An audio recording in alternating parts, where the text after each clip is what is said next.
Hi! Magandang umaga sa inyong lahat. Welcome back to our channel. At kung bago ka sa ating channel, please click the like, subscribe, and notification bell para ma-notify ka sa ating susunod na video.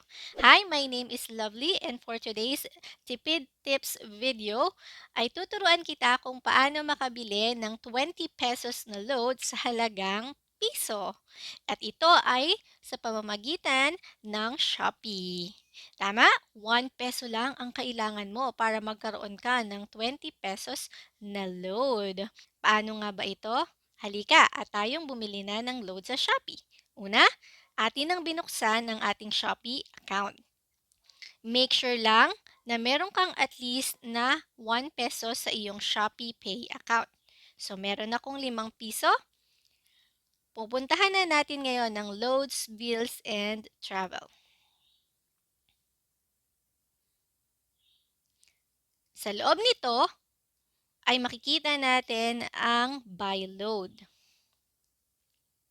Next, pipili ka kung ano ang network na gamit mo. Meron ditong Dito, Globe, TM, Smart, and TNT or Talk and Text.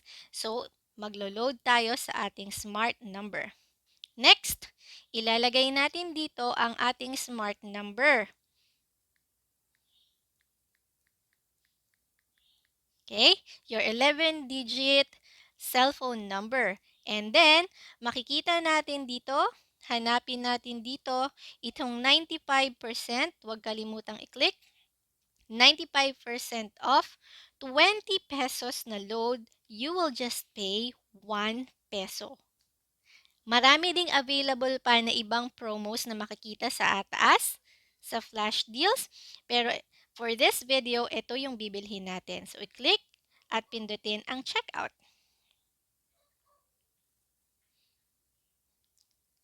Susunod ay tayo magbabayad na. So, for the total payment, as you can see, piso lang ang kailangan natin. Pipindutin lang natin ang Pay Now.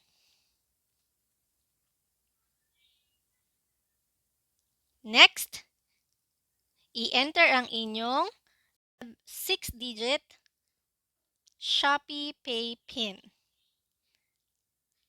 At payment successful na tayo. I-click lang natin ang OK. At marireceive na natin ang ating 20 pesos na load sa ating number. Hanggang sa susunod na tipid tips. Maraming salamat. Paalam!